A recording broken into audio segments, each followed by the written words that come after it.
Hello out there, and a quick video today doing an overview of my Bugout bag and sort of my philosophy with the Bugout bag and why I think that it's a very essential thing for people to have, even though most likely I'll never be in a scenario where I have to depend on it for survival in some kind of big evacuation situation or the zombie apocalypse or whatever you want to call it. You know, just having some of this gear on hand and available is just a very, very good thing.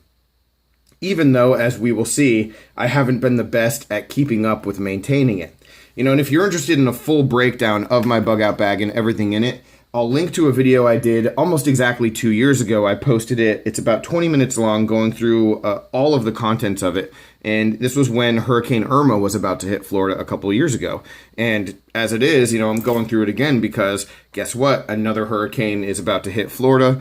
Maybe not going to actually hit us, maybe going to turn north. So we're hoping it just sort of goes right back out into the Atlantic and doesn't affect anybody. But as it is, Dorian is headed this way, and you can never be too prepared, and I just want to go through some of the stuff that I have. And as I'm doing it, I'm realizing, man, some of this stuff is just not current. It's probably expired. You know, some of the stuff in my Bugout bag, like the food, I think this kind of stuff from Mountain House, this stuff should last like 5 years, but like 5 years was up almost a year ago with some of this. And so maybe it's still edible, maybe it's not useful. You know, maybe the ibuprofen in here is expired, and some of like the creams and, you know, like bacterial stuff, maybe all that's expired, cold pills, who knows? And that's the stuff that I sort of need to dig into and find out. But the point is, even though I haven't maintained this, there's a lot of stuff in this bag that can be really helpful in a situation that's simple, like power outage or not having any water.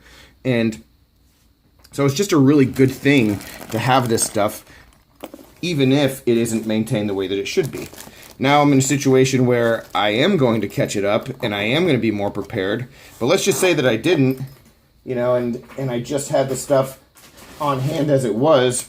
Like, let me show you some of the things that I think, at least, I'd be happy to have in a situation like a hurricane, or let's just say just a random storm happens and it downs a power line, you know. So this bag right here it's just basically a big Ziploc, and it's all of the hygiene stuff. And the way that I compartmentalize my bag, the way that I separate it, is basically with Ziplocs. So my big bag, my main bag, if you see the bag in this picture, it's a little bit more like separated. It looks like there's like more compartments, so you can have certain things in certain spots. Mine is a lot more open, and so the way that I do it is just with Ziploc bags. This one is for hygiene. And you can see we have like Campers toilet paper, a bunch of wipes in here. We have Purell sunscreen,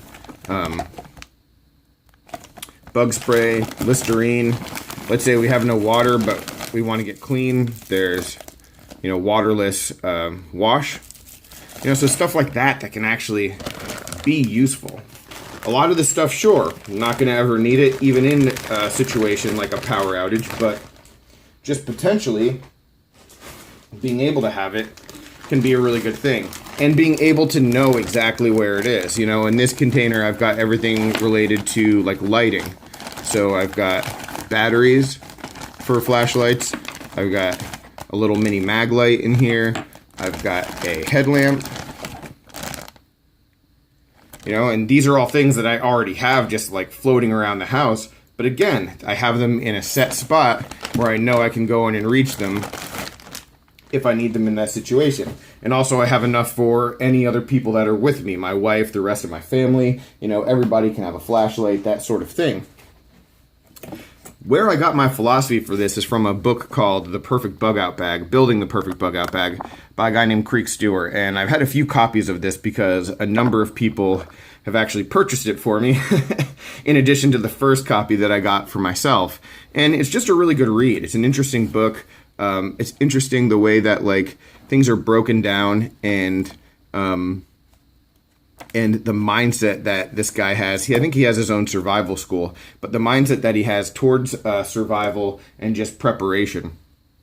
You know, and with people buying this for me, it seems like it's something where people believe that I'm some kind of prepper. And if you know me and you watch my videos, I don't think that very many people get the idea of me being this like amazing, handy, and capable outdoorsman and survivalist. That's not me at all. Like I'm not that guy. I'd probably struggle in those situations if we're being really honest. I think I might be able to get by better than a lot of people, but I'm certainly not the most qualified. And when it comes to being a prepper, I don't really agree with that. I just think that I've prepped once. And as you can already tell, like I haven't maintained it all that much. And this is just like, this bag is just tools and just like extra kind of gear here. You know, so there's some tubing, there's 550 cord, I think there's a fire starter, a fishing kit, like, you know, who knows what I could actually get into. But a lot of this stuff doesn't weigh a lot. You know, and anyway, getting back to the whole prepping, like, label, I don't really agree with that because, yeah, it's just not exactly who I am. It's just a matter of me doing something once and then having it. And so much of this stuff that could be updated or needs to be tested, you know, I don't know if these, like, little glow lights are going to work anymore. I don't know how old they are, but it's better to have them than to not have them, and a lot of the rest of this stuff would be pretty useful.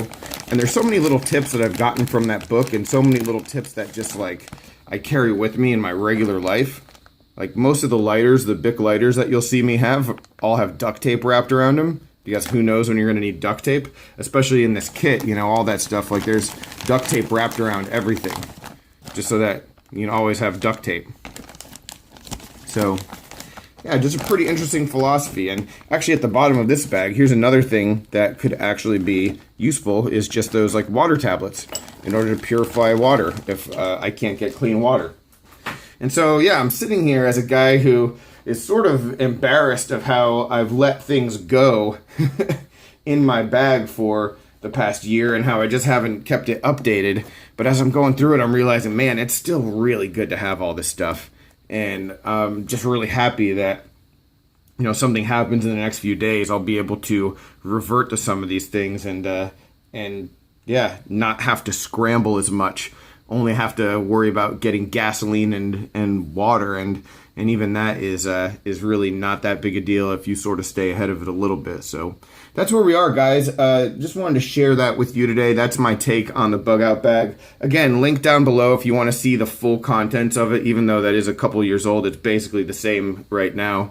And let me know your thoughts about prepping. Like, are you a prepper? Like, how much time do you put into it? What kind of stuff is essential to you? And any other questions, comments, complaints, suggestions, let me know about that as well. All right? I appreciate it. Best wishes to anyone who's in the path of this storm, whether you're in Florida, Georgia, the Carolinas. Hopefully it misses all of us and we can just go back to our daily lives. All right, guys, take care. I'll talk with you soon.